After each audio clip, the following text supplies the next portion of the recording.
예, 이제 프린트물 보시면서 말씀 보겠습니다. 오늘 그 설교의 제목은요, 역사의 성전은 성부고 묵시의 성전은 하나님이다 라는 제목으로 말씀 함께 나누겠습니다. 오늘 이 본문은요, 그러니까 21장 9절에서 27절까지는 이사야 54장의 성취예요. 이사야 54장의 성취입니다. 이제 이사야 54장을 다 읽어야 되는데 읽으면 시간이 좀 가잖아요. 그러니까 말씀을 다 나눈 다음에 돌아가셔서 54장을 이렇게 읽어보시면 되겠습니다. 그거에 대한 성취예요. 되셨죠? 예, 그리고 오늘 보고 있는 이 내용들이 있죠. 소위 말하는 천국에 대한 묘사. 이거는 이사야서와 에스겔서에 이미 다 언급되어져 있는 내용들이에요. 그래서 요한이 다시 성령에 이끌려서 이걸 다시 보는 겁니다. 그러니까 새로운 걸 보는 게 아니에요. 원래 하나님께서 이 구약의 선지자들에게 보여주신 것을 이제 사도 요한이 그거의 성취로서 확인하는 거예요. 이런 구조로 되어져 있습니다. 그리고 오늘 말씀을 보시면서 반드시 기억하셔야 될 게 있습니다. 천국이 이렇지 않아요. 막 이렇게 천국에 대해서 묘사하시고 천국을 소위 갔다 왔다라고 하시는 분들이 천국을 묘사할 때 항상 이제 이런 말씀들 가지고 내가 천국에 갔더니 그냥 천국에 온갖 보석과 그냥 금으로 다 덮여 있고 화려하더라. 예, 막 이렇게 말씀하시는데 뻥입니다. 그렇게 말씀하시면 다 뻥인 거예요. 오늘 성경에 정확하게 나와져 있어요. 뭐라고 되어 있냐면 같고 몇 절에 나오죠? 같고 뭐뭐 같고 예. 몇 절에 나와요? 예? 11절에 나오죠? 맞죠? 예. 같고 같더라. 그게 뭐예요? 지금 천국을 말로는 표현할 수가 없어요. 예. 말로는 표현할 수 없어서 지금 이 역사에 존재하는 그 어떠한 것으로 비교하면서 요거 같아 라고 얘기하는 거예요. 그러니까 이걸 보면서 와, 천국이 그냥 온갖 보석으로 치장이 되어져 있고 황금으로 이렇게 화려하게 이 값비싼 이 곳이구나. 그걸 그냥 액면으로 받아들이면 안 되는 겁니다. 지금 비유로 말씀하고 있는 거예요. 비유로. 되셨죠? 네. 그러면 왜 이런 것들을 표현했냐면 사람들이 이걸 귀하게 여기거든요. 이거를 이 역사에서는 이걸 가지고 있는 사람들이 부자예요. 그리고 이것들을 사람들이 엄청난 가치를 부여해 놨단 말이에요. 그래서 이 역사를 사는 사람들은 이렇게 지금 여기 표현되어져 있는 온갖 보석들과 순금, 정금 이런 거 있죠? 이런 걸 얻기 위하여서 자기의 인생을 거기다 다 쏟아붓는단 말이에요. 그럼 여기에 뭐가 나오겠어요? 여기에 세계관이 나오고 가치관이 나오고 인생관이 나올 거 아니에요. 맞잖아요. 그런데 오늘 본문을 보시다 보면 아시겠지만 이것이 정말 작은 가치랍니다. 눈에 보이는 그 보석류들, 순금, 사람들이 귀하다고 여기는, 값지다고 여기는 그것들을 쫓아가는 그 삶이 저 묵시에서는 정말 작은 가치, 하찮은 가치래요. 천국은 이것과는 비교할 수 없대요. 그런데 왜 이걸로 비교하냐면 이 세상에선 이게 최고의 가치거든요. 예, 최고의 가치. 그러니까 이 최고의 가치라는 그 이미지만 갖고 오시면 돼요. 천국은 우리의 인생을 전부 다 쏟아부어서 얻을 만한 가치가 있는 곳입니다. 되셨죠? 내 인생을 다 쏟아부어서 얻을 만한 가치가 있다는 건 반드시 뭘 해야 된다는 얘기예요. 그건 거저준다는 게 아니에요. 예, 거저주는 거 아니에요. 뭐 해야 돼요? 그만큼 나의 희생이 따르는 거예요. 내가 이 값진 천국을 얻기 위하여서 반드시 나는 뭐를 이렇게 포기를 해야 돼요. 그럼 뭘 포기하는 거겠습니까?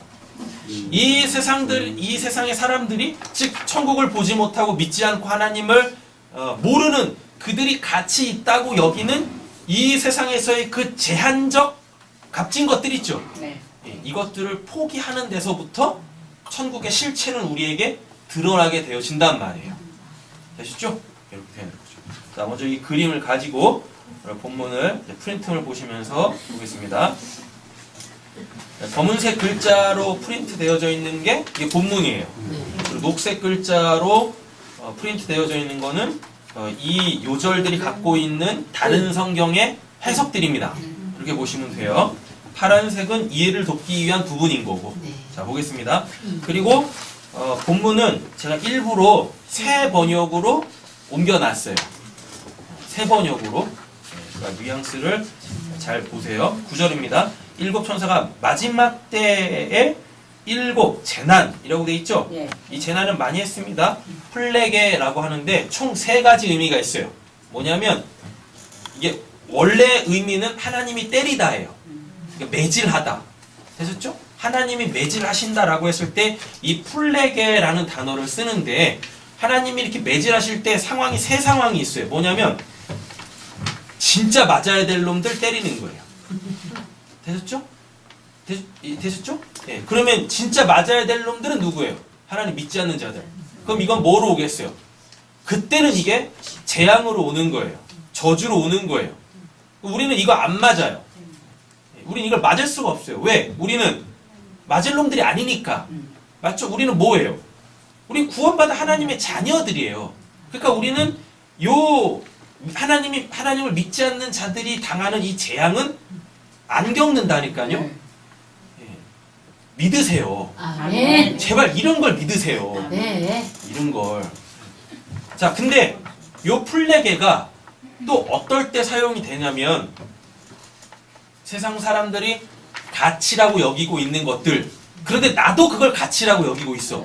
그래서 그거에 대하여서 내가 이렇게 얻으려고 내가 그걸 이렇게 이 소유로 삼으려고 그거에 내 마음이 막 뺏길 때 그때 하나님께서 나에게 플레게를 내리세요. 그럼 그때 그게 뭐예요? 네, 맞아요. 네, 그게 매질이에요. 네. 그게 매질. 이게 없으면 이상한 거예요. 왜냐하면 하나님의 이 플레게가 없으면 사생아랍니다. 예. 부모가 없는 사람이래요. 예. 그러니까 하나님을 지금 아버지로 부르고 있지 못한 자들이란 말이에요. 만약에 이 플레게가 없으면. 되셨죠? 네. 그래서 우리는 당연히 이거를 맞아야 돼요. 왜? 하나님의 자녀. 아직도 우리는 뭐 천국에는 가치도 없는 거. 아니 천국에 있지도 않아 그런 건. 왜? 가치가 없으니까 있지도 않겠죠. 그런데 이 역사를 살면서 그거 있으면 행복할 것 같고 그거 있으면은 부자가 될 것 같고 그거 있으면 내가 안도할 것 같은 여전히 아직도 이 천국을 묘사할 때 사용되어지는 이 보석류, 이 금에 여전히 우리의 마음은 동하잖아요. 맞죠? 근데 그거 있으면 안 되는 거예요. 그게 흠이에요. 그게 우리의 흠이란 말이에요. 그래서 하나님께서는 이 흠을 없애시기 위하여 우리의 믿음을 정금같이 하게 하시기 위하여서 요 플레게를 우리한테 내리시는 거예요. 되셨죠? 그러니까 지금 이 9절 일곱 천사 이게 또 지금 마지막 재앙이잖아요. 네. 나팔, 나팔, 대접에 지금 마지막 대접이 쏟아지는 거죠? 맞죠? 그럼 요 마지막 대접이 쏟아질 때 하나님을 믿지 않는 자들도 이 플레게를 당하고 하나님을 믿는 자들도 이 플레게를 당해요. 이걸 잘 아셔야 되는 거예요. 되셨죠? 그리고 실제적으로 이게 이렇게 딱 오잖아요. 그럼 이 플레게가 상처라는 뜻도 갖고 있습니다. 그러니까 하나님한테 맞으면 어떻게? 거기에 상처가 있겠죠. 맞죠? 근데 그 상처는 치유가 안 돼요. 왜? 구원받은 자가 아니기 때문에. 근데 구원받은 자에게 있어서 이 상처가 생겨요. 상처가 생기는데 이 상처는 나요. 뭘로 나요? 내 마음이 그 가치 없는 것들로부터 끊어지는 걸로 내가 고침을 받게 되어지는 거예요. 근데 그 상처 자체가 없어지는 게 아닙니다. 상처는 현저하게 남아요. 그러니까 이런 거예요. 내가 지금 가치 없는 이 세상의 것에 가치를 부여해서 그것을 얻으려고 막 거기를 막 이렇게 막 달려가고 있습니다. 천국은 온데간데 없이. 그럼 하나님이 가만 안 있으시겠죠? 네. 왜 하나님의 백성 지금 딴 길로 가고 있으니까. 그럼 하나님이 뭐 하셔야 돼요? 일곱째 대접을 나에게 쏟아 부으면서 나에게 플레게를 내리셔야 돼요. 나에게 재앙을 내리셔야 돼요. 되셨죠? 네. 그럼 그 재앙을 맞으면 당하면 분명히 상처가 남아요. 네. 근데 우리는 구원받은 자들이기 때문에 그 상처가 낫는다니까요. 낫는데 그 상처의 흔적은 안 없어져요. 이해되셨죠? 네. 여기가 푹 찢어졌습니다. 네. 그럼 우리는 병원 가서 뭐예요? 이걸 꼬매겠죠? 네. 꼬매면 여기에 꼬맨 자국이 그대로 있잖아요. 네. 맞죠? 이거는 안 없어지는 거예요. 왜 안 없어지겠습니까? 기억하라고. 또 내 마음이 그쪽으로 동할 때, 또 내 마음이 그쪽으로 나도 모르게 막 흘러갈 때 거울을 보면서 아, 내 마음이 계속 이렇게 가면 또 맞겠네. 우리 교회 신앙의 지론은 하나지 않습니까? 뭐 맞으면서 신앙생활을 하자. 그죠? 네. 근데 하나님을 믿지 않는 자들은 여기 딱 맞으면 이거 죽 찢어질 거 아닙니까? 벌어질 거 아닙니까? 이게 안 나. 그래서 계속 아파. 계속. 근데 우리는 마저도 하나님이 꿰매 주신다니까요. 그래서 이사야서의 그 얄궂은 말씀이 있는 거예요. 두드러 패시고 네, 싸매 주시고 고쳐 주신대. 근데 흔적이 남아요. 현저하게. 그래서 그걸 보면서 아, 내 마음이 또 동하고 있네. 아, 이러면 안 되지. 다시 돌아오게 되어지는 회개하면서. 되셨죠? 그래서 인재양, 나팔재양, 대접재양은 믿는 자들에게도 고스란히 내려오는 거예요. 근데 믿지 않는 자들에게 당하는 이 재앙과는 차원이 다른 재앙이란 말이에요. 그러니까 그걸 잘 이해를 하셔야 돼요. 7 대접을 가져왔는데 그 가운데 하나가 나에게로 와서 말하기를 이리로 오너라. 어린 양의 아내인 신부를 너에게 보여주겠다. 우리는 그 앞절 1절에서 8절까지 하늘에서부터 뭐가 내려오죠? 거룩한 성 새 예루살렘. 근데 그게 또 새하늘과 새 땅이라 그래요. 근데 그게 그 신랑을 맞이하는 신부가 단장한 모습 같다라고 합니다. 그거를 지금 이렇게 9절부터 확대해서 보여주고 있는 거예요. 됐죠? 그러면 그 새 예루살렘, 거룩한 성 새 예루살렘, 새하늘과 새 땅, 그 신랑을 위하여서 단장한 신부, 그게 다 뭐라 그랬었어요? 지난 시간에. 구원받은 우리 성도라니까요. 그래서 9절에 정확하게 얘기해 주는 거예요. 어린 양의 아내인 뭐 신부를 너에게 보여주겠다. 그럼 이 말이 이제 우리에게는 어떻게 와야 되냐면 9절을 딱 읽으면서 지금 나에게는 이게 어떻게 와야 되냐면 이게 내 모습인데 이렇게 와야 되는 거예요. 예. 나는 이렇지 않은데 이렇게 오면 안 돼요. 또 이게 도대체 뭔 말하는 거야? 그래서 계속 천국 이상한 천국만 막 그리고 있으면 안 된다니까요. 9절부터 27절까지 딱 보면서 이게 내 모습이라고 보여줘야 돼요. 깨달아져야 돼요. 옆에 계신 축복하겠습니다. 9절부터 27절이 당신의 모습입니다. 9절부터 27절이 당신의 모습입니다. 아멘. 이게 내 모습이라니까요. 이게 내 모습. 됐죠? 자, 에베소서 읽겠습니다. 하나님은 세상 창조 전에 그리스도 안에서 우리를 택하시고 사랑해 주셔서 하나님 앞에서 거룩하고 흠이 없는 사람이 되게 하셨습니다. 하나님은 하나님의 거하신 뜻을 따라 예수 그리스도를 통하여 우리를 하나님의 자녀로 삼으시기로 예정하신 것입니다. 하나님께서는 우리가 태어난 하늘과 땅의 모든 것을 그리스도 안에서 그분을 위하여 통일시키는 것입니다. 하나님은 그리스도 안에서 우리를 성자로 삼으셨습니다. 이것은 모든 것을 자기의 원하는 뜻대로 하시는 분의 계획에 따라 미리 정해진 일입니다. 아멘. 이걸 이제 소위 우리가 창세전 언약이라 그러죠. 우리가 태어나기 전부터 하나님께서 이렇게 하시기로 계획을 세우셨어요. 이게 하나님의 뜻입니다. 그런데 지금 어린 양의 아내인 신부, 그게 우리죠. 그게 나잖아요. 맞죠? 내가 지금 구원을 받았다라는 건 나한테 창세전 언약이 있다는 얘기죠. 맞죠? 자, 요 신부, 이게 뜀페라는 단어인데요. 이 뜀페라는 단어가 뭐냐면 이스라엘 사람들이요, 히브리인들은요, 여자아이는 12살 때부터 결혼을 할 수 있어요. 남자아이는 15살 때부터 결혼이 가능합니다. 그러니까 여자아이 12살, 남자아이 15살이 되면 법적으로 결혼을 할 수 있어요. 근데 중요한 게 있어요. 뭐냐면 부모가 미리 이렇게 옛날에 그런 거 있었잖아요. 아직 애들이 태어나지도 않았는데 이렇게 절친이 2명 있습니다. 절친이 뭐예요? 우리 애들이 태어나면 우리 애들 결혼시켜서 우리 사돈 맺자. 그죠? 그때 결혼을 그렇게 이제 애들이 태어나기도 전에 그걸 뭐라 그래요? 그걸 정략 결혼은 아니고요. 그 뭐라 그래요? 점 찍어 놓은 거야. 애들이 태어나기도 전에 이미 그냥 부모들 사이에서 그렇게 용을 뭐라 그래? 하여튼 그렇게 해놨어요. 사전계약이지. 그래, 사전계약이라고 할게요. 사전계약, 그렇게 해놨어요. 그래서 애가 태어나서 이제 12살이 되면 결혼을 시키는 거예요, 부모가. 네. 그 아이가 원하든 안 원하든 상관없어. 왜? 부모가 이미 뭐 하기로 약속을 해버렸어요. 결혼시키기로 약속을 해버렸기 때문에 결혼을 해야만 해요. 그 12살짜리 신부는 그때 사용하는 그 단어가 여기 나오는 이 뜀페예요. 네. 억지로? 아니 억지로가 아니라요.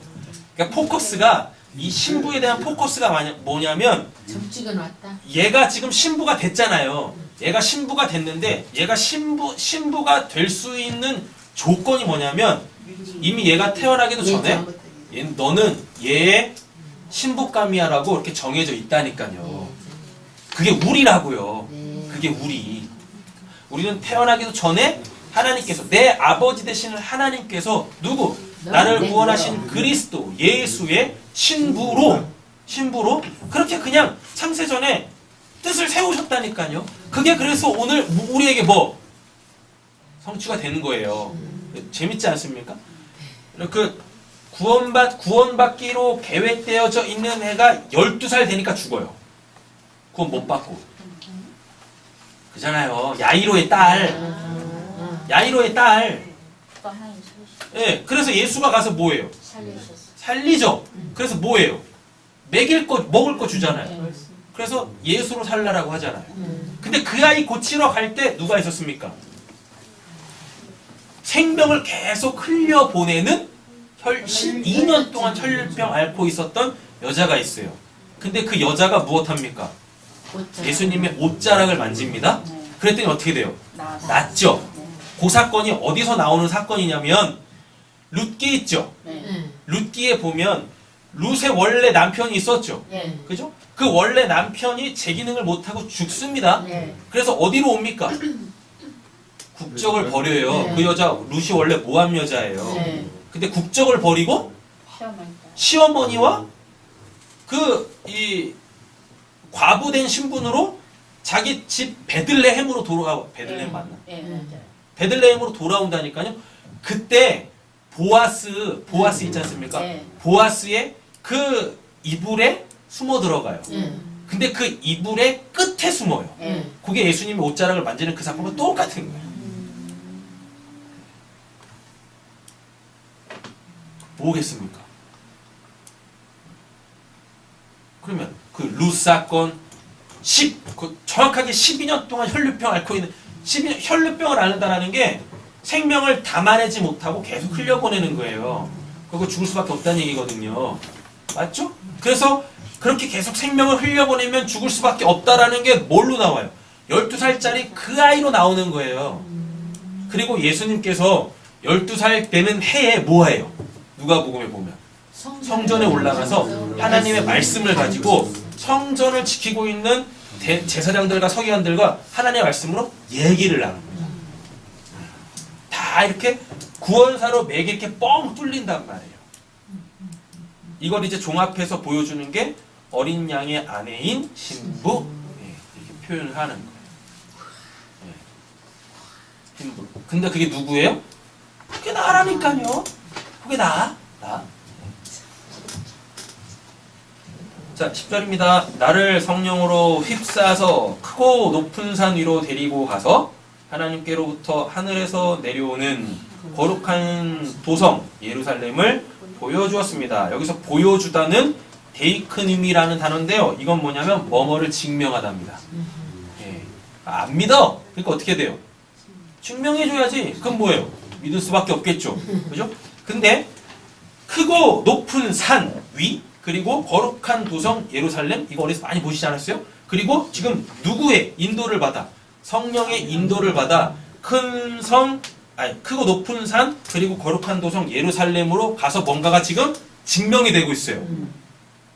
이게 뭐겠습니까? 읽겠습니다. 마태복음 4장. 그때 하나님 예수를 거룩한 도성으로 데려가서 성전 꼭대기에 세우고 말하였다. 내가 하나님의 아들이거든 여기에서 뛰어내려오라. 성전의 기록하기를 하나님이 너를 위하여 자기 천사들에게 명하실 것이다. 그리고 그들의 손으로 너를 떠받쳐서 너의 발이 돌에 부딪히지 않게 할 것이다. 예수께서 악마에게 말씀하셨다. 성경이 기록하기를 주 너의 하나님을 시험하지 말아라 하였다. 또다시 하나님의 예수를 매우 높은 데리고 와서 세상의 모든 나라와 그 영광을 보여주고 말하리라. 내가 나의 옆에서 절하며 이 모든 것을 내게 주겠다. 그때 예수께서 이르게 말씀하셨다. 나타나 불러봐라. 성경에 기록하기를 주 너의 하나님을 경배하고 그분을 숭배하라 하였다. 아멘. 딱 이거예요. 네. 예수님이 여기서는 누구한테 끌려가요? 악마에게 끌려가죠. 근데 마태복음에서는요. 아니 마가복음인가? 누가복음인가? 거기서는 성령이 이끌려. 자, 찾지 마세요. 누가복음 4장 1절에 보면 예수께서 성령의 충만함을 입어 요단강에서 돌아오사 광야에서 40일 동안 성령이 이끌리시면 이렇게 돼 있어요. 되셨죠? 네. 자, 그럼 이게 지금 뭘 이야기했습니까? 지금 요한이 성령에 이끌려서 어디로 가요? 예수님이 광야에서 시험 받으셨던 그 성, 또 그 산, 네, 가시죠? 근데 이게 지금 합쳐져서 보여주고 있어요. 즉 예수님이 세례를 받고 물에서 올라오실 때 하늘에서 하늘이 열리면서 소리가 들리죠. 뭐요?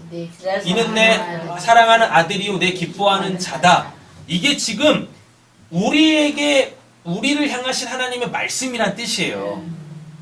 예수님이 진짜 하나님의 아들이죠. 그래서 예수님이 세례 받고 딱 올라오실 때 성령이 임하면서 이는 내 사랑하는 아들이요 내 기뻐하는 자라. 그게 딱 선포가 되어지면서 바로 어디로 가세요? 강야로 가서 예수가 진짜 누군지가 선포가 된단 말이에요. 예수님이 하나님의 말씀이에요. 하나님의 입에서 나온 말씀이에요. 그래서 요한복음에 말씀이 육신이 되어 우리 가운데 거하심에 은혜와 진리가 충만하더라. 그 예수는 이렇게 얘기한단 말이에요. 되셨죠? 네. 그러니까 예수가 증명이 되는 거예요. 뭐라고? 우리를 살린 하나님의 말씀이라고. 되셨죠? 네. 자, 다음에 뭐요? 높은 산에 올라가서 뭐라 그래요? 절하. 높은 산이 절이에요? 절인가? 네. 성이 뛰어내리라죠. 성이 뛰어내리면 천사가 받쳐준다라 그러죠. 네. 그럼 그게 뭐예요? 천사들 위에 있다는 얘기죠. 그러면 네가 하나님의 아들인 거 내가 인정해줄게. 이런 뜻이거든요. 근데 예수님이 안 뛰어내립니다. 네. 왜? 그렇게 예수님이 증명되는 게 아니거든요. 믿음으로 증명되는 거지 예수가 뭘 해서 내가 하나님의 아들이다로 증명되는 게 아니란 말입니다. 그리고 다음에 높은 산에서 절하라 그러죠. 그랬더니 뭐라 그래요? 이거 절하라는 얘기는 우상 숭배잖아요. 근데 예수님이 뭐라 그래요? 하나님만 경배하고 그분을 섬기라. 이 지금 모습이 예수님이 세례받고 올라오시는 모습, 광야에서 시험 받으시는 그 모습이 바로 뭐? 앞으로 하나님의 아들이 될 그 예수로 말미암아 하나님의 아들이 될 우리가 겪게 되어질 내용들이에요. 내용들. 그런데 지금 성령이 이끌려서 사도 요한이 이걸 고스란히 보고 있죠. 어디로 데려가요? 높은 산으로 데려가고 하늘 그 도성으로 데려가잖아요. 그러면서 보여주고 있다니까 증명해주고 있어요. 뭐냐면 예수가 진짜 그런 분이셔. 근데 너가 예수로 구원 받았지? 그럼 너가 예수로 말미암아 너가 하나님의 아들이 될 거야. 근데 너가 그 예수의 신부야. 이렇게 가는 거란 말이에요. 그래서 내가 지금 증명되는 거라고요. 뭐 그리스도의 신부로 증명이 되는 거고 또 하나님의 아들로 증명이 되는 거예요. 이렇게. 그러니까 사도 요한이 그냥 개인적으로 보는 환상이 아니에요. 이건 우리한테도 보여주는 거예요. 그럼 또 오늘 또 돌아가시고 또 이릅니다. 저도 하나님 그거 보여주세요. 이미 지금 다 보고 계시잖아요. 눈 뜨고 이성을 가지고 지성을 다 동원해서 지금 다 보고 계신다니까요. 자꾸 뭐 하늘이 확 열려가지고 저기서 황금빛이 쫙 내려오는 그런 것 좀 기대하지 마세요. 지금 믿음이 있으신 분들은 지금 하늘이 열리고 우리를 살리는 생명의 그 빛, 그 하나님의 말씀이 지금 여러분들한테 쏟아져 내리고 있어요. 그래서 신앙이 좀 이렇게 가다 보면은요, 성숙하다 보면은 더 이상 말씀이 들려지지 않고요, 그 말씀이 보여져요. 보여진다니까요. 듣는 거에는 분명히 한계가 있어요. 왜? 듣는 거는 내가 내 이성으로 그걸 이해하려고 노력을 해야 되거든요. 근데 어느 순간부터는 내가 이해하는 그 영역 바깥에서 그 말씀이 나에게 이렇게 다가옵니다. 뭘로? 보여지는 걸로. 보여지는 건 내가 굳이 이해할 필요 없잖아요. 왜? 보여지는 거 안에서 그게 갖고 있는 그 의미들을 내가 그냥 다 수용이 돼버린다니까요. 자 보세요. 듣는 건 내 의식과 상관없이 들립니다. 맞죠? 그죠? 근데 보여지는 건 어떻게 해요? 내가 의식을 갖고 봐야 돼요. 잘 보세요. 소리는 내가 안 들으려고 해도 들려요. 맞잖아요. 그거는 정작 못 듣는다는 얘기예요.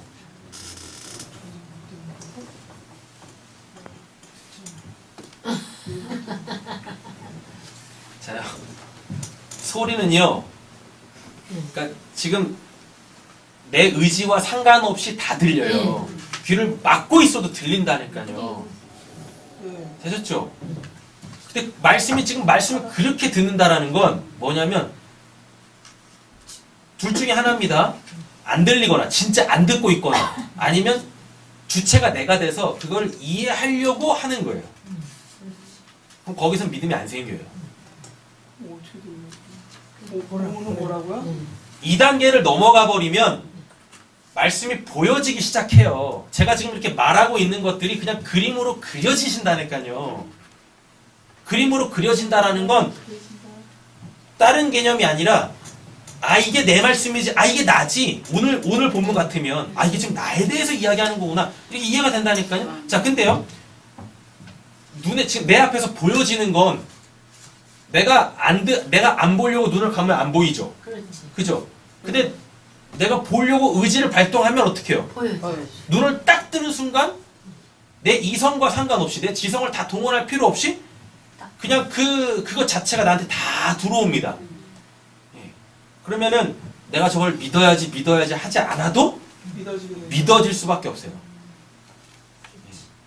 믿어질 수밖에 없어요. 그리고 이렇게 한번 말씀이 보여지기 시작하면 그걸 보기 위하여서 내가 계속 눈을 뜹니다. 그럼 그게 깨어있는 거예요. 깨어있지 않으면 어떻게 해요? 깨어있지 않다는 거 당연히 눈을 감고 있는 거죠. 그럼 어떻게 보겠습니까? 그래서 성경에서 계속 뭐라 그래요? 구원받은 자들아 깨어있으라. 깨어있으라를 그냥 이렇게 바꿔보시면 돼요. 눈 뜨고 하나님이 너에게 보여주시는 걸 이 뜻이에요. 그래서 예수님이 언제 와요? 사람들이 눈 감고 다 잠잘 때 그때 도둑같이 오시는 거예요. 그 말이 뭐겠습니까? 못 보는 거예요. 근데 깨어있으라 그러죠. 깨어있는 자에게는 밤이라는 게 없어요. 계속 훤한 낮이. 그래서 오늘 본문에도 뭐가 없대요? 밤이 없대요. 그럼 그에게는 뭐가 없다는 얘기입니까? 예수님이 심판주로 오시는 그게 없어요. 그게 없다니까? 왜? 예수님이 심판주로 언제 오시니까요? 밤에 오는데 구원받은 성도들은 밤이 없어요. 계속 깨어있어요. 그러니까 그 주님이 심판주로 올 수가 없죠. 그럼 그 사람은 심판 안 받는 겁니까? 아니죠. 뭘로 받았어요 이미? 십자가. 예수의 십자가에서 이미 나의 최후 심판이 끝났다니까요. 이렇게 되는 거예요. 그렇다고 해서 예수가 나한테 오시는 게 다시 오심이 없다라는 게 아닙니다. 그렇잖아요. 구원받은 우리한테는 세상 사람들이 그래서 두려워하고 짝퉁 그리스도인들이 두려워하는 그 최후의 심판, 예수님이 구름 타고 공중에 이렇게 막 오시는 그거, 그 뜻이 뭔지도 모르고 그냥 그런 액면으로 믿어버리는 그 사람들한테 임하는 그 예수의 재림이 없다니까요. 우리한테. 근데 그분이 진짜 안 오시는 게 아니에요. 그분이 진짜 다시 오신다니까요. 그럼 그분의 다시 오시면 나한테 뭐예요? 혼인잔치지. 그죠? 나를 심판하러 오시는 분이 아니라 나를 영접해 주시려고 오는 그 신랑으로 오시는 거예요. 그러니까 개념 자체가 완전히 달라요. 그 사람들 지금 짝퉁 그리스도인들이 두려워하는 그 예수의 역사적 재림, 여기 삼지창 들고 이놈의 시기를 내가 다 믿어오는 것도 다 찔러 죽일 거야. 이렇게 오시는 심판주의 그 예수는 우리에게서 언제 이미 와버리셨냐면 내가 십자가를 믿는 그 순간, 십자가의 복음을 깨달은 그 순간 이미 그분이 나한테 오신 거예요. 그래서 나의 원수, 죄와 사망을 깨트려 버리셨다니까요. 그래서 우리가 거기서 놓여졌잖아요. 그리고서 이제 예수님께서 다시 오실 때는 뭘로 오세요? 신랑으로 오신다니까요. 그렇게 되는 거예요. 그래서 우리한테 역사적 예수의 재림이 없다라는 게 아니에요. 있다니까요. 근데 역사적 재림주가 우리한테 오실 때는 심판주로 오시는 게 아니라 뭘로요? 신랑으로 오시는 거예요. 그러니까 우리는 뭐요? 아멘주 예수여 오시옵소서 이렇게 할 수 있는 거예요. 그 진리의 말씀을 갖고 있지 않은 자들은 어떻게 해요? 아멘주 예수여 오지 마세요 이런다니까요. 왜? 나는 두려워요. 그날이 두려워요 이러고 있어요. 근데 우리한테 그 마지막 날은 두려워 떠는 날이 아니라니까요. 뭐 박수 치면서 환영할 그날인 거지. 할렐루야. 네, 마지막 절 이제 보시면 아시겠지만 요한일서 4장 18절에 보면은요. 하나님을 사랑하는 자, 하나님의 사랑이 그 안에 있는 자, 그래서 그 사랑으로 사는 자, 그들에게 두려움이 없답니다. 하나님은 우리한테 두려워하는 영을 주신 분이 아니세요. 근데 왜 그 소위 말하는 역사적 재림? 그 심판주로 오시는 그 재림? 왜 그걸 두려워합니까? 뭐 때문에? 하나님 우리한테 두려워하는 영을 주신 게 아닌데. 그죠? 되셨죠? 10절 정리됐습니다. 아멘. 그 도성은 하나님의 성에 쌓였고 빛은 이제 이게 포스텔인데 이 포스텔이 뜻이 뭐냐면요 빛남입니다. 빛남. 이 포스텔은 빛. 이 빛은 그 요한복음에 보면 사람들의 생명이라 그래요. 되셨죠? 그래서 빛이 성경에서 하나님이에요. 하나님인데 그냥 하나님이 아니라 하나님의 생명. 근데 그 생명을 받아 살죠. 그럼 그때 그걸 포스텔이라고 하는 거예요. 그 빛은 뭐라 그래요? 지극히 귀한이죠.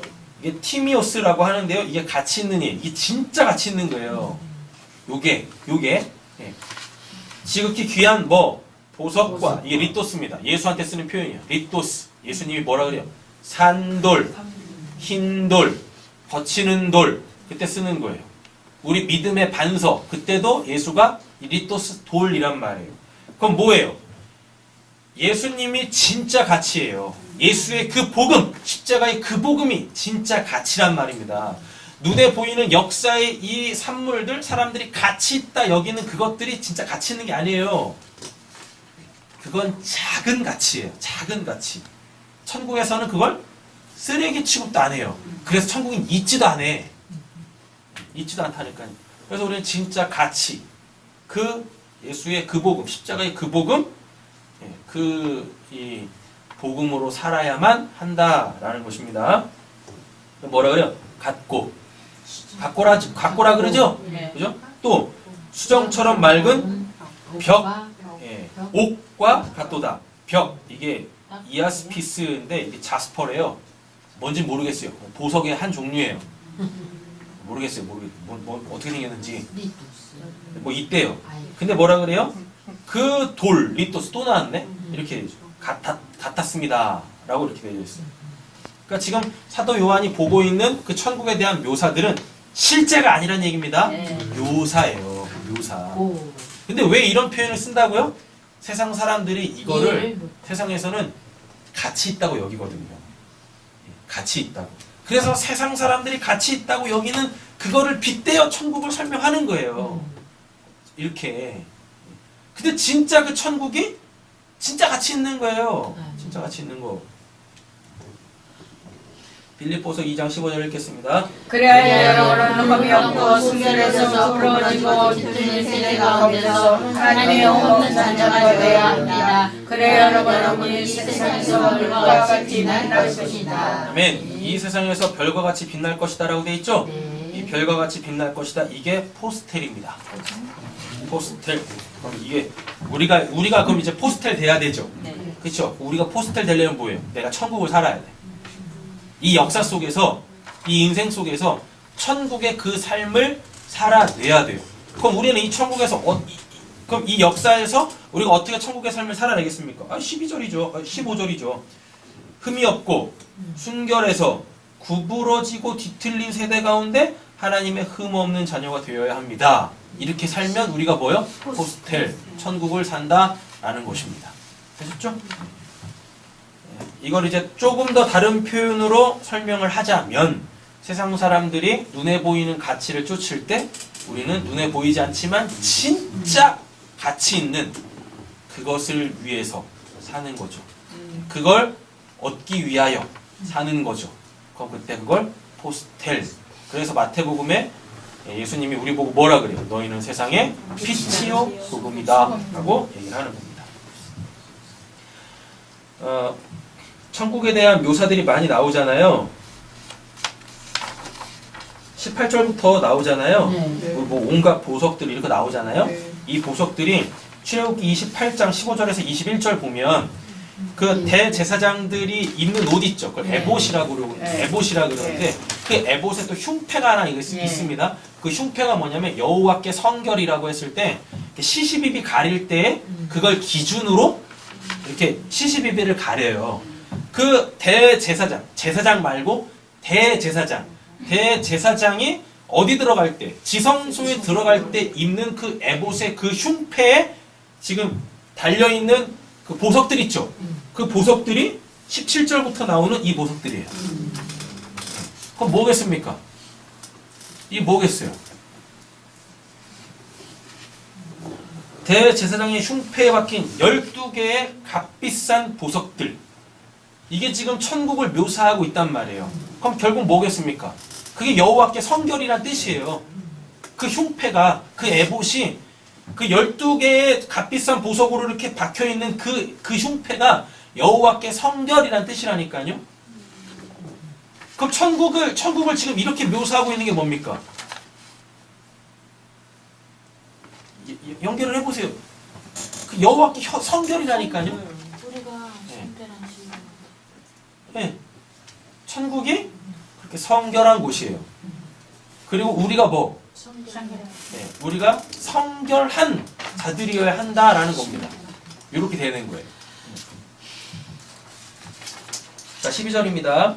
그 도성에는 크고 높은 성벽이 있고 거기에는 12대문이 달려 있습니다. 그 12대문에는 12천사가 지키고 있고 이스라엘 자손 12지파 이름이 적혀 있습니다.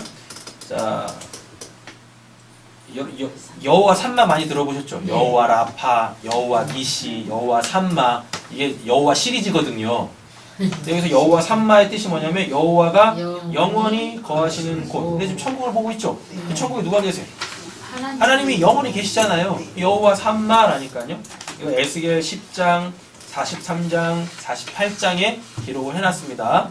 예, 찾아보시면 될 것 같고. 자, 출애굽기 15장 한번 읽어보실까요?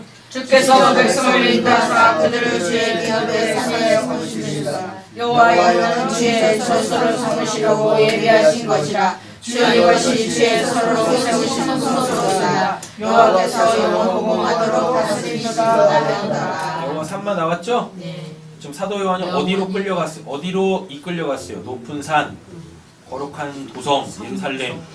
맞죠? 근데 이제 15절에 출애굽기 15장에 뭐라 그래요? 기업의 산으로 삼으신대죠. 또 세우신 성소라 그러죠. 주님께서 손으로 세우신 성소, 거기 하나님이 계신대잖아요. 근데 지금 사도 요한이 그 높은 산, 거룩한 도성에서 자기가 누구인지 증명이 됐죠. 맞죠? 자기가 누구인지 증명이 됐다니까요. 그리고 그렇게 증명이 된 자들 안에는 누가 계신다는 얘기예요? 하나님이 계시는 거죠. 영원토록. 그럼 그 사람 자체가 뭐예요? 여호와 삼마라니까요. 옆에 계신 축복하겠습니다. 당신이 여호와 삼마입니다. 당신이 여호와 삼마이니라. 할렐루야. 뭐가 두렵냐고요? 뭐가 염려할 게 있으며 또 뭐가 슬퍼할 일이 뭐가 있겠냐고요. 요한복음 14장 읽겠습니다. 내 아버지 집에 구할 곳이 많도다. 그렇지 않으면 너희에게 이르렀으리라. 내가 너희를 내어 거처를 예비하려 하노니 가서 너희를 내어 거처를 예비하며 내가 다시 와서 너희를 내게로 영접하여 나 있는 곳에 너희도 있게 하리라. 아멘. 예수님이 가십니다. 왜 가세요? 처소 예비하러 가신다라고 그러잖아요. 그 처소는 우리가 있을 곳이죠. 맞죠?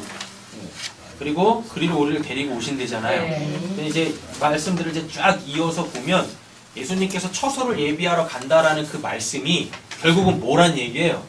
우리를 성결하게 하시겠다는 얘기입니다.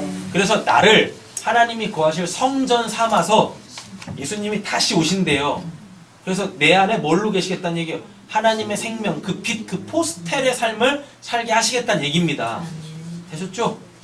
그래서 예수님이 천국 올라가시면서 내가 너희들이 있을 곳 예비하러 갈게. 거기다가 무슨 우리가 거할 뭐 집 만들고 집 다 만들었다 이제 와라 그런 개념 아니에요. 그분이 우리가 거할 처소를 예비하러 간다라는 이야기는 결국은 우리를 어떻게 여호와께 성결된 그 삶, 빛의 삶, 소금의 삶을 살게 하시겠다라는 이야기예요. 요 말이. 13절입니다. 그 대문은 동쪽에 셋, 북쪽에 셋, 남쪽에 셋, 서쪽에 셋이 있어요.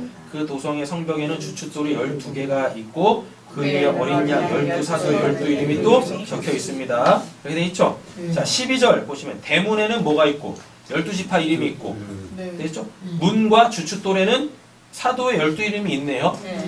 그러면 이거 이제 12죠? 12. 거기다가 무수한 수, 영원한 수 1000 곱하면 어떻게? 12,000. 그리고 12를 곱하면 144,000. 그 우리가 요한계시록 7장에서 다 봤어요. 뭐요? 구원받은 성도. 구원받은 성도의 수잖아요. 근데 지금 요한이 지금 이렇게 성령에 이끌려서 그 지금 천국을 보고 있죠. 근데 이 천국의 재원 그리고 그 천국의 뭐라고 해야 되나? 인테리어라고 그래야 되나? 인테리어 되어져 있는 그 온갖 그 보석들. 그게 다 뭐란 얘기예요, 결국은. 그게 구원받은 성도 자체란 얘기예요. 144,000, 12,000. 이게 다. 구원받은 성도란 뜻이에요, 구원받은 성도. 그걸 얘기하는 거예요, 그거를. 그래서 구약의 12지파, 신약의 12사도, 그거만은, 다른 말 아닙니다. 구약의 12지파, 이거 아들들이죠. 그럼 얘네들이 뭐가 돼요? 이스라엘이잖아요. 그래서 12가 뭐라 그랬었어요? 아들, 그 하나님의 아들이 됨. 되셨죠? 그럼 그 하나님의 아들 12이 딱 모이면 뭐? 하나님의 나라 이스라엘, 영적 이스라엘. 이렇게 되는 거예요. 그럼 이게 이제 신약으로 넘어와 보면 어떻게 해요? 사도가 뭐니까요? 부르심을 받아 보내심을 받은 자. 우리가 부르심 받았잖아요. 그래서 이제 세상에 가서 무엇 하면 됩니까? 사도의 역할을 하면 돼요. 우리가 사도라는 얘기가 아니라 사도성을 가지고 세상에 나가서 뭐 포스텔 하면 된다니까요. 그 빛의 삶을 살면 되고 그 소금의 삶을 살면 돼요. 그럼 그게 뭐예요? 곧 12,000, 144,000 이렇게 되는 거예요. 하나님의 도성이 된다니까요. 그럼 하늘에서 우리가 뭐처럼? 보석처럼 빛난다고요. 보석처럼 안 빛나니까 뭐 하는 거예요? 그 보석 갖다가 자기를 빛내려고 하는 거예요. 그 보석 갖다가 막 자기 치장하는 겁니다. 근데 어떻게? 구원받은 성도는 입고 있는 게 하나도 없어. 걸치고 있는 게 하나도 없어요. 노아가 그랬잖아요. 훌라도 다 벗었잖아요. 그 구원받은 성도의 진짜 모습이라니까요. 그런데 구원받지 못한 자, 하나님의 은혜를 받지 않은 자는 뭐라 그래요? 저 아무것도 가지고 있지 않은 자, 저 술 먹고 술주정뱅이 하는 자, 이렇게 보내. 그게 누구였어요? 함이잖아요. 그러니까 이 구원받은 두 성도 누구? 두 증인 누구? 셈과 야벳. 셈 뭐예요? 너가 뭘 모르는구나. 저게 우리의 모습이야. 벌거벗었지만 하나님한테 부끄럽지 않은 그 모습. 선악과 따먹기 전에 원래 우리의 그 모습. 구원받았으면 우리가 글리 돌아가야지. 이런다니까요. 그러니까 모르니까 어떻게 해야 돼요? 덮어줘야지.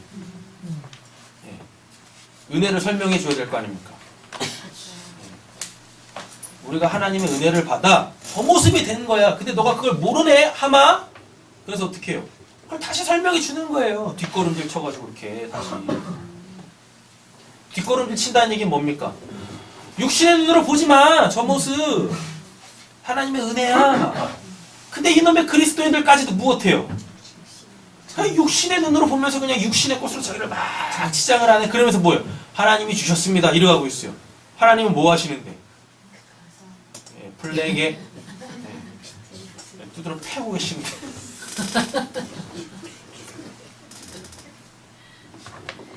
하나님의 복을 이렇게 이해하시면 좋을 것 같아요.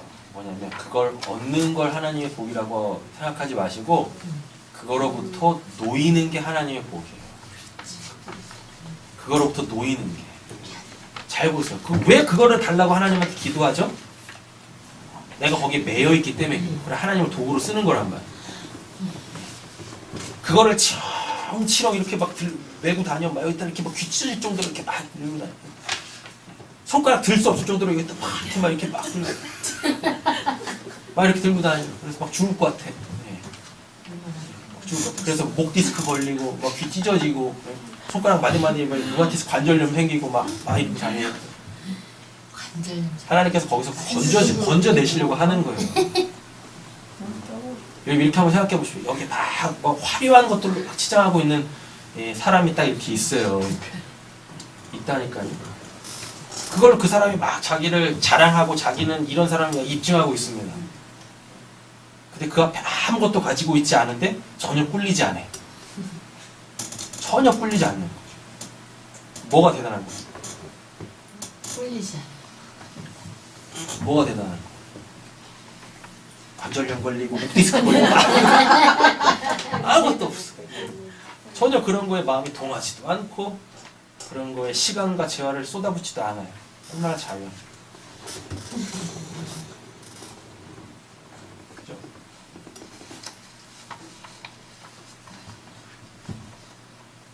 저 외국인들 여행하는 거하고 한국인들 여행하는 거 보면 정말 차이 나요. 외국인들 여행은 어때요? 가볍게 해요. 그렇게 해서 외국인들 여행하는 거 보면 그지 새끼들 같아. 근데 그 사람들 뭐 신경 써요? 안 써요. 안 쓰죠? 자유하잖아요. 노래하고 싶을 때 노래하고. 그죠? 우리는 뭐 하기 바쁜데? 치장하기 누구한테 보여주기 위해서 바쁘고 또 돌아와서도 뭐 해야 돼요? 내가 거기 갔다 또 확인시켜주기 계속 뭘 이렇게 감상 이런 게 없어. 그냥 무조건 사진만 찍고 와. 네. 외국인들은 어떻습니까?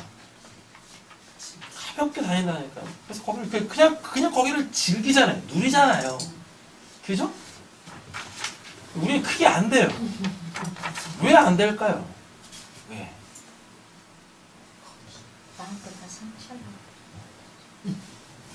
그렇죠.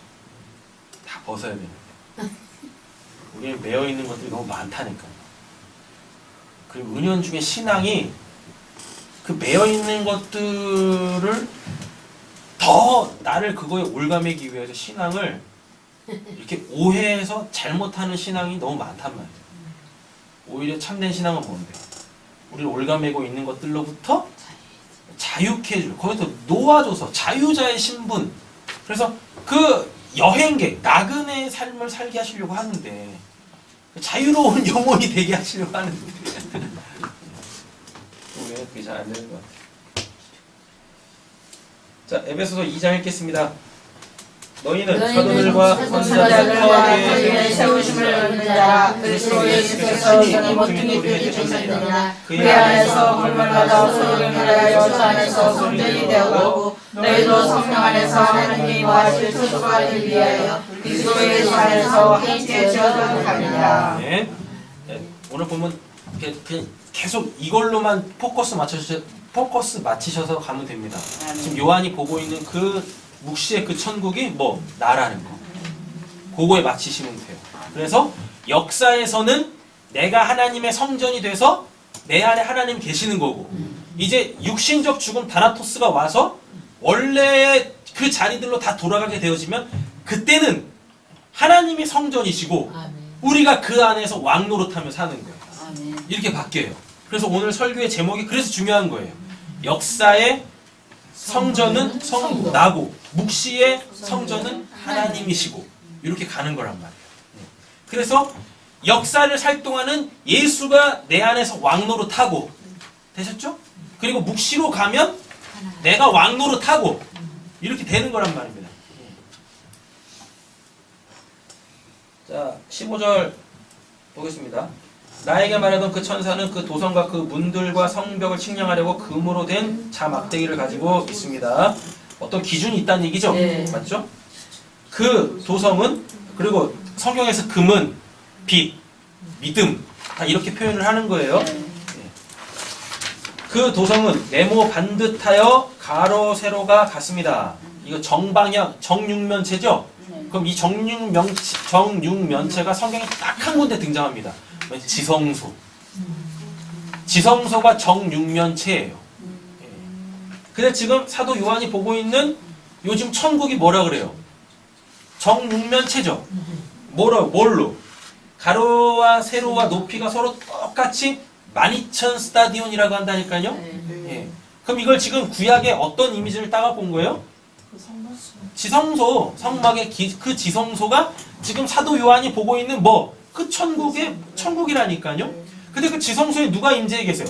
하나님이 임재해 계시네요. 맞죠? 그럼 지금 사도 요한이 보고 있는 이 천국은 누가 계신다는 얘기입니까? 하나님이 계신다니까요. 근데 하나님은 온데간데 없이 하나님 자체가 그 성전이래요. 근데 지금 사도 요한이 그 안에 있는 거죠. 그리고 그건 역사가 아니라 묵시죠.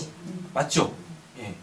그래서 이 역사를 사는 동안에 이 성령을 모시고 계신 자는 어떻게 이제 그 묵시에 그 성전으로 들어가는 겁니다. 역사에서는 하나님이 왕이신 하나님이 성전으로 들어오시는 거고 이게 이제 묵시가 되면 그 성전이신 하나님 안으로 왕 노릇하는 왕이 된 우리가 어디로 그 성전 안으로 들어가는 거고 이렇게 되는 거예요. 자, 지성소는 열왕기상 6장에 나옵니다. 열왕기상 뭐니까요? 누구야? 그 솔로몬이 성전 건축할 때 나오는 이야기란 말이에요. 보시면 될 것 같고, 자, 12,000 스타디온을 우리의 도량형으로 바꾸면 2,400km예요. 엄청 큰 거죠. 맞죠? 근데 요한 이걸 다 본다니까요. 우리가 여기서 부산 볼 수 있어요? 못 보죠. 근데 요한은 지금 묵시 속에서 이 도성의 크기를 보고 있어요. 뭘로? 2,400km예요. 아니 우린 여기서 지금 그래요. 2km 바깥에도 못 보잖아요. 맞죠? 근데 지금 요한은 뭘 보고 있어요? 2,400km를 보고 있다니까 이렇게. 그럼 이게 뭐란 얘기입니까? 이게 지금 공간을 뛰어넘어 역사하고 있다는 이야기예요. 공간을 뛰어넘어서. 그래서 자꾸 천국을 시간과 공간적 개념으로 이해하시면 안 돼요. 요한계시록 7장 1절에서 8절 보시면 그 12,000 나옵니다. 하나님의 부르심을 받은 12,000자들. 자, 17절입니다. 또 그가 성벽을 재어보니 지금 계속 이게 성벽재죠? 도성 재고 성벽재죠? 이게 지금 구원받은 성도를 재고 있다는 얘기입니다. 이렇게 보시는 거예요. 또 그가 그 성벽을 재어보니 사람의 치수로 뭐라 그래요? 144 규빗이었는데 그것은 천사의 치수이기도 합니다. 라고 얘기해요. 성벽을 쟀어요. 성벽을 쟀더니 144 규빗이래요. 144 규빗은 이게 지금 약 70m예요. 65m에서 70m거든요. 그럼 여러분 생각, 성벽의 두께가 이게 높이 얘기하는 게 아니에요. 두께가 어떻게 해요? 70m라니까요. 어느 나라가 어느 왕이 자기의 성을 지키기 위해서 성벽 두께를 70m로 짓는 왕이 어디 있습니까? 그거 짓지도 못해요. 70m네, 70m. 엄청난 거죠. 여러분, 그 위로 탱크가 일렬로 몇 대가 들어설 수 있겠습니까? 몇 대가 들어서겠어요? 거기서 막 달려도 성이 안 무너진다니까요. 그럼 지금 성벽을 딱 쟀다라는 얘기는 뭐겠습니까? 도성은 우리죠. 그리고 묵시에서는 하나님이세요. 근데 그 도성을, 거룩한 도성을 지키고 있는 외곽 성벽의 두께가 70m예요. 그럼 하나님의 나라는, 우리 이 성도는 결코 외부의 악한 세력으로부터 침범을 못 받는다는 얘기예요. 천국은 그렇게 완벽하게 안전하게 보호받는 곳이라는 얘기입니다. 그러니까 지금 내가 하나님의 성전이라는 얘기는 결국 뭐예요? 나를 보호하고 있는 두께 70m의 성벽이 진치고 있는 거예요. 그걸 어디서 보여줘요? 엘리사 사건에서 보여주잖아요. 이게 그냥 전쟁만 하면 엘리사 때문에 어디죠? 아말렉인가? 아말렉이 이기질 못하네. 별수를 쓴다니까요. 그래가지고 알아봤어요. 어떻게 해서 작은 저 이스라엘이 계속 이기지? 알고 봤더니 조사를 했더니 국정원에서 막 조사를 했어요. 그랬더니 해필이면 그 북이스라엘에 누가 살아요? 엘리사라는 사람이 있는데 아, 이 사람이 책략가네. 그래가지고 전쟁 이기는 방법을 왕한테 계속 얘기를 해주는 거예요. 그러니까 그쪽에서 아말렉에서는 뭐 해야 돼요? 저놈만 죽이면 전쟁 이길 것 같거든. 그래서 3만 몇천 명인가? 뭐 이렇게 보냅니다. 엘리사 한 명 죽이려고? 엘리사 한 명 죽이려고 그 3만 명 넘는 군대를 보낸다니까요, 아말렉에서. 근데 그 누구야? 엘리사의 쫄타구가 있어요. 예. 눈을 이게 개심치랬더니 게하시가 있습니다. 예. 그래서 이름이 게하시라니까요. 그 게하시가 눈에 보이는 그 아말렉의 엄청나게 많은 강해 보이는 그 군대를 보고 겁에 질려가지고 자기 스승한테 그런다니까요. 그래서 빨리 도망가야 됩니다. 이러다 우리 다 죽습니다. 그랬더니 이 하나님의 도성인 엘리사가 뭐래요? 넌 지금 나를 지키고 있는 두께 70m 되는 하나님의 성벽이 안 보이냐? 그리고서 그 게하시의 개심치라는 눈을 띄워줍니다. 그렇게 돼 있다니까요. 눈을 딱 띄워서 딱 보여줬더니 야, 비교할 수 없는 하나님의 천군 천사가 엘리사를 진치고 있는 거예요. 그러니까 엘리사는 그 성벽 안에서 하나님의 군대 안에서 하나님을 모시고 있는 그 성전으로서 두려움도 없죠. 염려 근심할 수 없죠. 그러는 거예요. 옆에 계시면 축복하겠습니다. 당신의 성벽은 70m입니다. 우리의 성벽이 70m. 이러는 거예요. 그리고 누구죠? 에스라, 스룹바벨하고 에스라하고 바벨론 포로를 끝내고 돌아와서 성전을 짓잖아요. 성전을 되게 몇 년 만에 져요. 굉장히 오랜 시간 짓는다니까요. 그런데 느헤미야가 그 바벨론 포로에서 돌아와가지고 성벽을 재건하는데 40 며칠인가? 46일인가? 47일인가? 정확하게 모르. 하여튼 40 며칠 만에 성벽을 뚝딱 만듭니다. 성전은 10몇 년 걸리는데 성벽은 40 며칠 만에 뚝딱 만들어요. 말이 안 되죠. 그 성벽을 어떻게 이렇게 빨리 만들겠어요. 그 의미가 뭐겠습니까? 성전이 지어졌는데 그 성전이 공격을 받으면 안 되잖아요. 그러니까 성벽이 빨리 지어져야 되는 거예요. 성벽이 있어야 성전을 지켜낼 수 있거든요. 이렇게 되는 거예요. 그래서 이 사건들이 지금 구약의 이 사건들이 집약돼서 오늘 본문에 보여주고 있는 겁니다. 그러니까 지금 요한이 이렇게 환상 가운데 이 천국의 모습을 성전의 재원을 보고 치수가 재어지고 또 성벽의 치수가 재어지는 건 지난 시간에도 말씀드렸지만 요한이 이걸 쓸 때 기독교인들이 참된 그리스도인들이 엄청난 외부의 핍박을 받고 있었잖아요. 그 핍박으로부터 우리의 생명이 해지지 않는다. 우리의 천국이 무효화되지 않는다라는 거를 보여주려고 하는 거예요. 이렇게. 자, 성벽의 완전함과 안전함을 보여줍니다. 에스겔 40장에서 보여주고 있어요. 이사야 60장 읽어보겠습니다. 다시는 너희 땅에서 폭행 소문이 들려오지 않을 것이며 너의 궁 안에서 황폐와 파괴의 소문이 들려오지 않을 것이다. 너희의 성벽을 보라. 너의 성은 찬송이라 부를 것이다. 이사야에서 이 말씀이 성취되어져서 보여주고 있습니다. 게다가 진짜 지금 상황이 이렇죠. 역사적 상황이 이렇다니까요. 이사야 60장 같다니까요. 뭐예요? 폭행의 소문들이 엄청나게 들리고 있어요. 예배만 드리러 가면은 그 예배 안에서 누가 이번에 잡혀가서 이렇게 참수형을 당했대요. 막 이런 소리가 막 들리고 있다니까요. 예배만 드리러 가면은 그냥 여기저기서 누가 그 신앙을 지키다가 그 집 다 뺏겼어요. 불탔어요. 막 이런 소리가 진짜 막 들린다니까요. 그러니까 막 사람들이 두려워하겠죠. 그죠? 근데 지금 요한이 환상을 보면서 교회에다가 엄청난 위로의 메시지를 주는 거예요.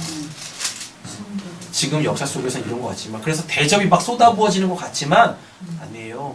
우리는 하나님이 우리를 지켜주고 계십니다. 그런 것 좀 뺏기면 어때? 아니 우리의 육신 뺏기면 어때요? 그 어떠한 것도 해할 수 없는 그 천국에서 우리가 왕노릇 할 텐데요. 예.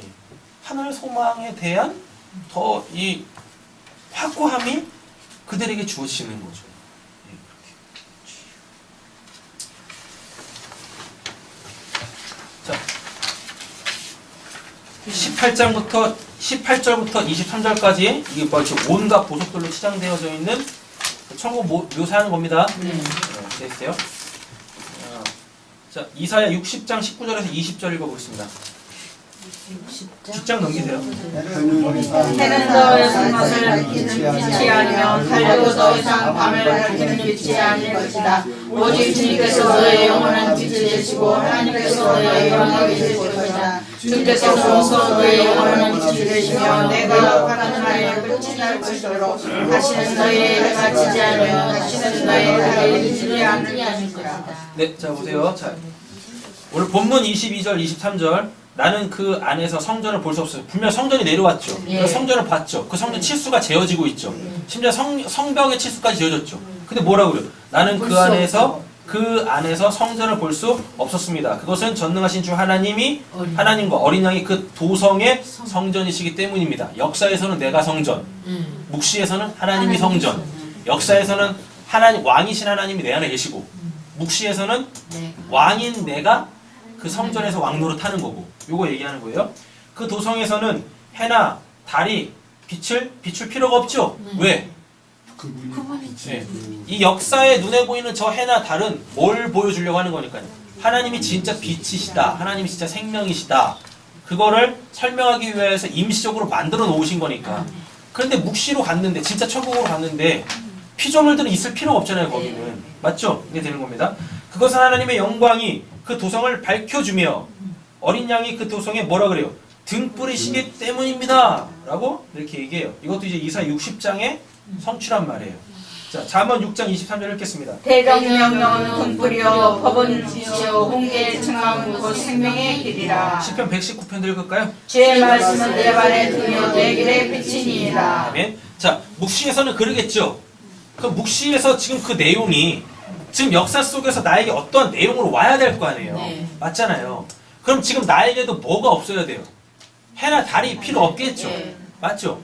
그 대신에 그거에 참된 의미, 뭐가 와야 돼요? 구원받은 성도들한테는 밤이 없으니까 밤이 없다라는 얘기는 계속 빛이 비춰줘야 되는데 지금 빛이 나한테 뭐라고 얘기해주고 있어요? 내가 알겠습니다. 잠언 6장 23절 하나님의 명령이 등불이고 법이 빛이라 그런다니까요. 훈계의 책만 곧 생명의 길이라 그래요. 또 주의 말씀은 내 발의 등이요 내 길의 빛이니이다. 그래서 이 땅에서 성도들이 해야 될 건 뭡니까? 하나님께서 우리에게 주신 그 말씀, 너 이 말씀으로 살아야 돼. 이 말씀이 너를 올가매고 있는 이 피조 세계의 그 가치 없는 것들로부터 놓여질 수 있어. 이렇게 가는 거란 말이야. 그러니까 단순히 그냥 요한이 그 천국 보면서 거기는 해나 달이 없어. 하나님이 빛이셔. 그건 죽어서나 그거죠. 근데 지금 요한이 보고 있는 이건 죽어서 우리가 그렇게 된다라는 게 아니에요. 지금 이 역사를 살고 있는 우리에게 지금 하나님이 메시지를 던진다니까요. 너희들이 어두워지지 않으려면 어떻게? 이 빛이 있어야 돼요. 근데 그 빛이 뭐라고 그래요? 하나님의 말씀, 하나님의 법. 그게 빛이고 등불이래요. 그러니까 그 빛과 그 등불이 인도하는 대로만 가면 우리한테 뭐가 없어요? 밤이 없어요. 아멘. 밤이 없으니까 뭐예요? 넘어질 일도 없죠. 시험 들 일도 없죠. 맞죠? 죄 지을 일도 없다니까요. 대부분 죄는 어느 상황 속에 짓습니까? 벌건 대낮에 죄 안 져요. 어두울 때, 아무도 보지 않을 때, 심지어는 자기 모습도 볼 수 없는 밤은 나까지도 덮어버리잖아요. 나도 못 보게 만들잖아요. 그때 사람들이 다 죄를 짓는다니까요. 그럼 거기 밤이 없대요. 그럼 뭐예요? 죄 지을 일이 없다니까요, 거기서. 근데 지금 내 안에 하나님의 법이 있어요. 하나님의 명령이 있어요. 하나님의 말씀이 있어요. 그 말씀이 지금 나를 비추고 있다니까요. 그럼 나한테 뭐가 없다는 얘기야? 밤이 없어요. 그 말은 결국 뭡니까? 내가 죄 지을 일이 없다니까요. 할렐루야. 대표님 축복하겠습니다. 당신은 죄 지을 일이 없습니다. 당신은 죄 지을 일이 없습니다. 근데 생각을 하셔야 돼요. 뭐 죄 짓는다니까? 그죠? 그럼 이 고민할 바, 나 왜 죄짓지? 그럼 바로 답이 나와야 돼요. 뭐예요? 지금 그 말씀이 내 안에서 또는 내 바깥에서 제 기능을 못하고 있다는 얘기예요. 그 제 기능을 못한다는 얘기는 뭐예요? 내가 눈을 갖고 있다는 얘기지. 그 뭐예요? 제 기능을 하려면 그냥 눈만 뜨면 된다니까요. 자, 24절 25절입니다. 민족들이 그 빛 가운데로 다닐 것이요 땅의 왕들이 그들의 영광을 그 도성으로 들여올 것입니다. 그 도성에는 뭐가 없대요? 밤이 없어. 밤이 없대잖아. 그죠? 온종일 뭐요? 대문이 닫질 않을 것입니다. 이렇게 되어 있어요. 이사 60장 읽겠습니다. 너의 손으로 언제나 있어서 밤낮으로 다치지 않을 것이나 이방 나라의 불이 일본을 지나게 되고 이방 왕들의 사람에서 너에게로 끌려올 것이다. 이거 성취되는 거예요 지금. 이렇게.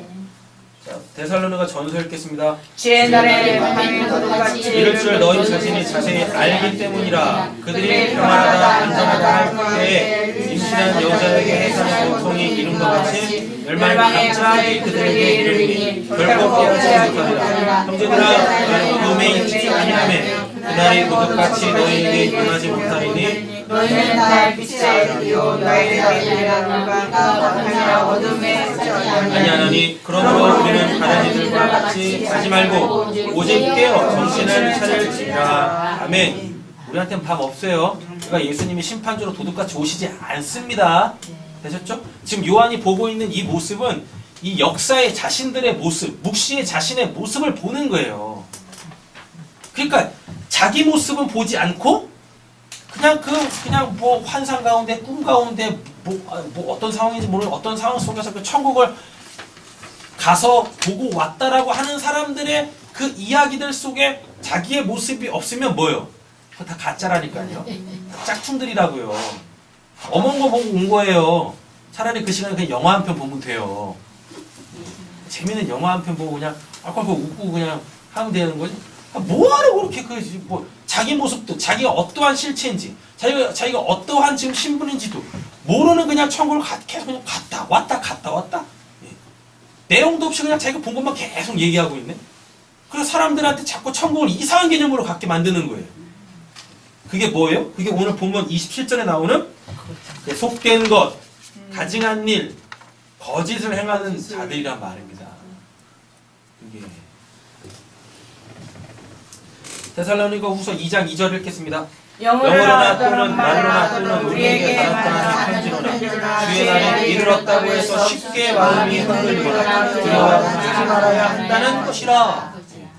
자꾸 그냥 사람들이 뭐예요? 뭐 천국 갔다 왔다 지옥 갔다 왔다고 하는 사람들, 또 소위 말하는 무슨 뭐 두루마리 막 먹었다는 사람들이 맨날 주의 날이 뭐 언제 온대 또?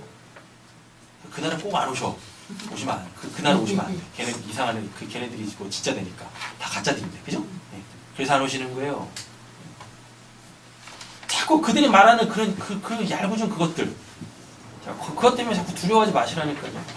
예수의 역사적 재림 언젠가 있겠죠, 반드시. 파루시아만 있는 게 아니니까 헤코라고 있어요. 헤코. 예수님이 다시 오신다고요. 그때 파루시아라는 단어 쓰지 않고 헤코라는 단어. 헤코는 진짜 오는 거예요. 역사 속에 예수님이 그렇게 심판주로. 그 심판주로 오신다니까요. 그때 있다면 그때 뭐 심판이 있으니까 그날을 준비해야 됩니다. 아니 이미 십자가에서 다 그 심판 받아버렸고 이미 파루시아 예수님의 강림으로 말미암아 천국을 사는 자들. 그래서 자꾸 이렇게 환상 가운데 또 말씀을 통해서 자기가 어떠한 신분이라는 걸 아는 자들이 예수님의 그 헤코 다시 오심. 그게 뭐가 그렇게 두려운 거예요? 그날 왜 준비해요? 그날 나한테 있지도 않은데. 맞죠? 그 심판주로 오시는 그 헤코 나한테 있지도 않다니까요. 뭐만 있어요? 결혼할 날만 있는 거죠. 결혼할 날만. 우리가 단장한 신부잖아요. 그죠? 이제 결혼식만 올리면 되는 그래서 그 결혼식 하기 위해서 신부가 이렇게 막 단장할 거 아닙니까? 그래서 뭐예요? 마사지 샵도 다니고 웨딩샵에 가가지고 이쁜 옷이 있는데 또 너무 이렇게 또 나오면 안 될 곳에 이렇게 나와가지고 뭐예요? 다이어트도 하고, 그죠? 막 이렇게 막 하잖아요. 그래서 꾸미는 거지. 그 심판 안 받으려고 그 꾸미는 게 아니라, 그 결혼식에 세상에서 둘도 없이 가장 아름다운 그 신부로 그 웨딩, 그 뭐라고 웨딩 마치라 그러나? 그거 딱 올리기 위해서 그렇게 자기를 이렇게 깎아야지. 안 그렇습니까? 다 같이 이제 뱃살 빼기. 저도 요즘 뱃살이 나와서 힘든데, 예? 그러니까 마지막 때, 그 마지막 날을 준비해야 되는 건 맞아요. 그런데 심판주로 오시는 그 주님이 두려워서 어떻게, 그건 잘못된 신앙이란 말입니다. 아니, 그런 사람은요, 일단 그날 준비하지 말고 일단 십자가의 복음부터 깨달아야 돼. 일단 거듭나기부터 해야 돼. 그래서 파루시아 그 주님이 다시 오셔야 돼. 그걸 해야지. 그것도 안 되는 사람이 자꾸 그냥 뭐 해코, 그 마지막 날에, 마지막 때에 올 그 주님 그 해코, 그 어떻게 뭘로 준비하려고요? 우린 이미 다 파루시아 있지 않습니까? 네. 그래서 지금 임마누엘 하고 계시잖아요. 맞죠? 그래서 지금 내가 여호와 삼마잖아요. 내가 여호와 삼마라니까요. 그럼 이제 무엇합니까? 그 천국에 살면 돼요. 그렇게 예쁜 신부단장 하면 되는 거예요. 신부단장 하니까 또 이단스럽네. 또 어디서 이미 또 이걸 써버려가지고 신천지도 써먹어, 신부단장도 써먹어. 아이 참, 좋은 말들은 말이야.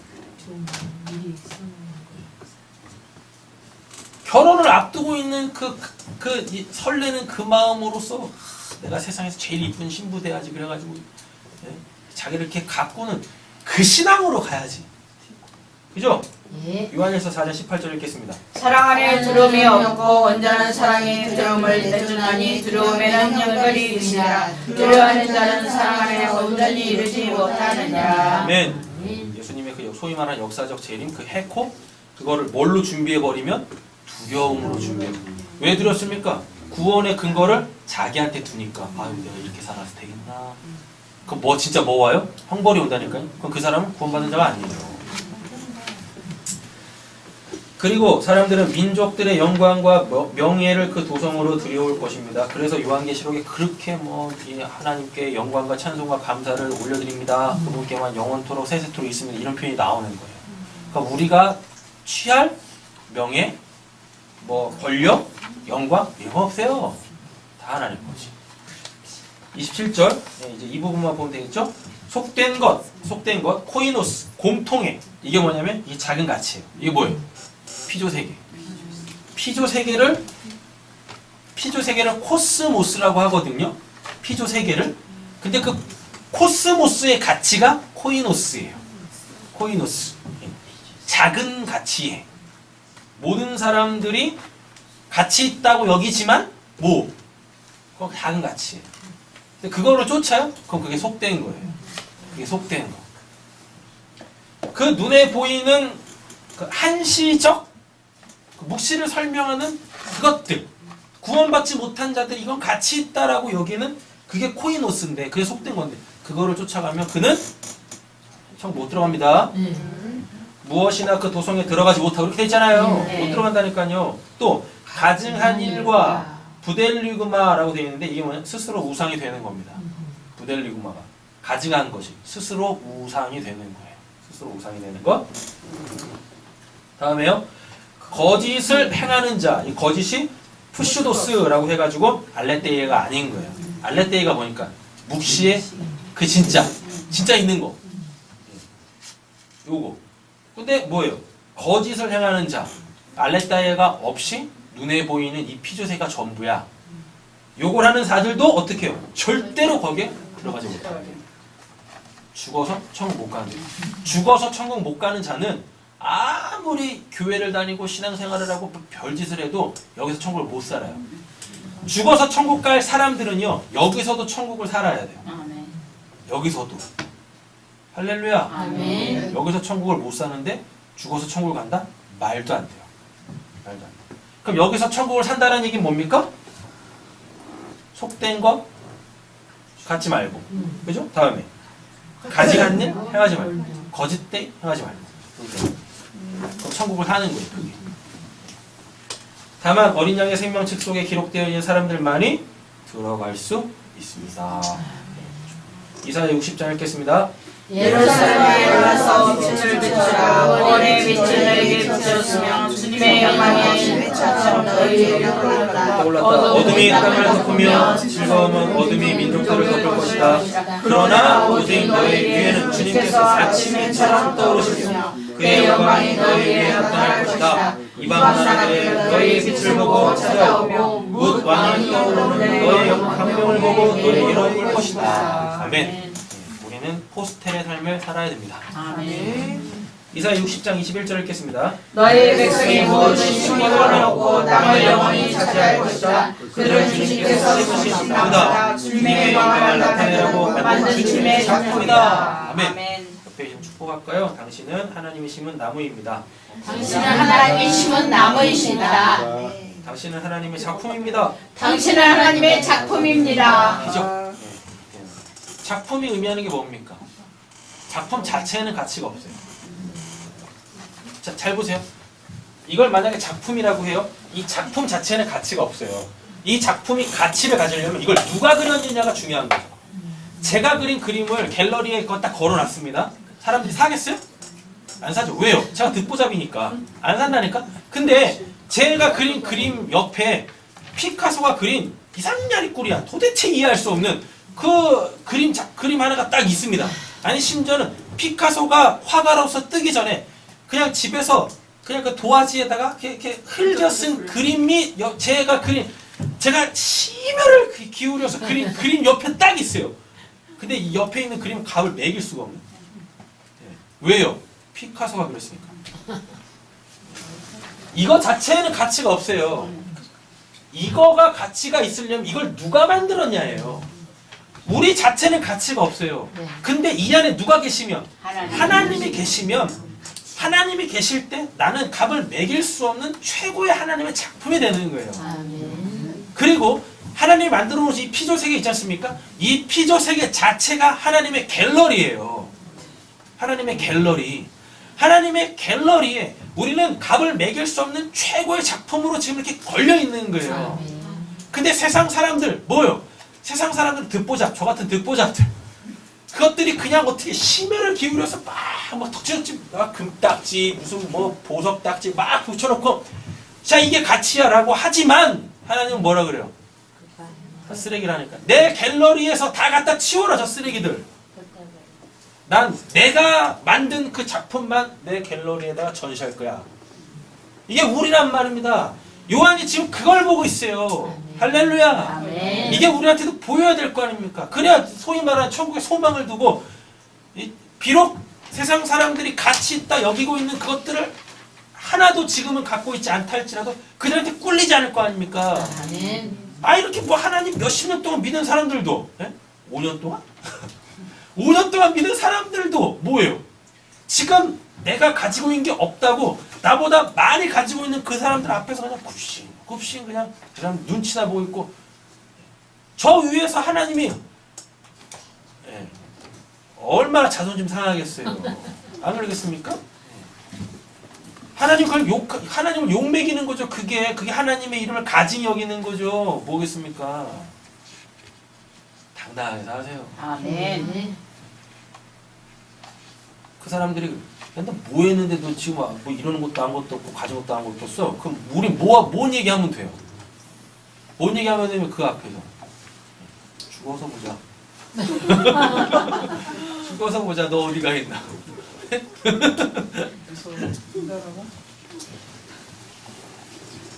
이거를 이사 60장 21절을 고스란히 바울이 빌립보 교회가 되게 가난한 교회였었어요.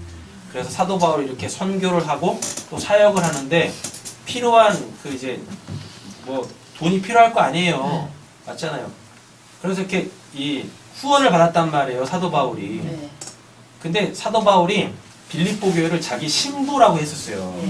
사랑하는 교회 이름표 쓰면서 자기 신부가 같았다 그랬거든요. 빌립보 교회가 굉장히 가난한 교회였어요. 실질적으로 가난한 교회. 그래서 사도 바울의 이 후원을 댈 수가 없는 거예요. 그러니까 사도 바울이 뭐라고 야 빌립보 교회야, 내가 너희들 마음 알아. 너희들은 나의 이 복음의 사역에 동참하기 위해서 눈알이라도 빼줬을 거야 라고 얘기한다니까요.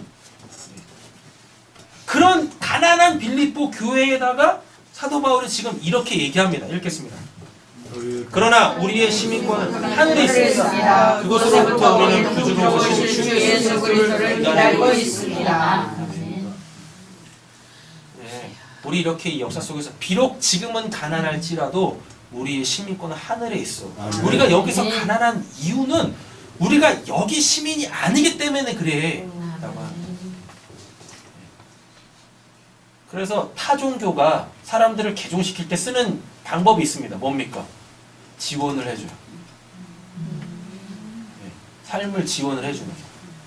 그러니까 다 넘어가는 거예요. 이단들도 이 방법을 굉장히 많이 씁니다. 막 후원해 준다니까요. 그래서 뭐예요? 당장 먹고 살아야 되니까 거기에 호딱 넘어가요. 호딱 넘어가는 그 순간 뭘 뺏기는 거예요? 영혼을 뺏기는 거예요. 이단들의 수법이 그렇단 말이에요. 베드로전서 2장 9절에서 11절 읽겠습니다. 그러나 여러분은 택하신 족속이요 왕의 사람이요 거룩한 민족이요 하나님의 소유된 백성입니다. 그래서 여러분은 어둠에서 불러내어 자기의 놀라운 빛 가운데로 인도하신 분의 업적을 여러분이 속하는 것입니다. 여러분이 전에는 하나님의 백성이 아니었으나 지금은 하나님의 백성이요 전에는 자비를 얻지 못한 사람이었으나 지금은 자비를 얻는 사람이다. 사랑하는 여러분, 나는 나그네요 거룩한 같은 여러분에게 권합니다. 영혼을 거스려서 없는 주의 동력을 가지십시오. 여러분은 이 방사 가운데서 끝을 가지지 마십시오. 그렇게 해야 그들은 여러분으로 악을 행하는 자로 욕하다가도 여러분의 하나님을 보고 하나님께서 찾아오신 날에 하나님의 영광을 돌릴 것입니다. 아멘. 네. 자, 마지막으로 요한계시록 5장, 20장, 22장 읽겠습니다. 그들로 우리 하나님 앞에서 나라와 제사장을 삼으셨으니 그들의 땅에서 왕노를 하시리라 하더라. 또 내가 보던 분이 거기서 많은 자들이 있어 심판하는 권세를 받았더라. 또 내가 보니 예수를 증언함과 하나님의 말씀 때문에 목배임을 당한 자들의 영혼들과 조상과 왕의 우상에게 경배하지 아니하고 그들의 이마와 손에 뼈를 받지 아니한 자들이 살아서 그리스도에서 천년 동안 왕노하니 이 첫째 부활의 성장하는 자들을 복이고 거룩하도다. 둘째 사망이 그들을 다스릴 권세가 없고 도리어 그들을 하나님과 그리스도의 제사장이 되어 천년 동안 그들과 왕노하노라. 다시 밤이 없겠고 등불과 햇빛이 쓸데없으니 이는 주와 하나님 그들에게 빛이심이라. 그들이 세세토록 왕노는 하리로다. 아멘. 말씀 정리하겠습니다. 사도 요한이 보고 있는 건 우리가 죽어서 갈 천국을 얘기하는 게 아니에요. 그곳이 이렇게 화려한 곳입니다. 그런 거 얘기하는 거 아니에요. 이 역사에서 하나님의 성전으로서 성령을 모시고 있는 우리의 실체, 그거 보여주는 거예요. 그리고 이게 이제 묵시로 넘어가면 역전이 된다. 우리가 하나님 안에서 이렇게 왕노릇하며 살게 되어진다라는 걸 보여주고 있는 거죠. 하늘이 열리셔서 말씀이 보여주시고 천국의 소망을 두시며 살 때 이 역사 속에서도 세상 사람들이 가치라고 여기는 것을 기준으로, 그 선악과를 기준으로 나를 보지 마시고 하나님이 너 이런 자야 라고 하시는 그 하나님의 그 선언, 그 선포, 그 믿음, 그 믿음으로 사시기를 간절히 소원합니다. 아멘. 기도하겠습니다.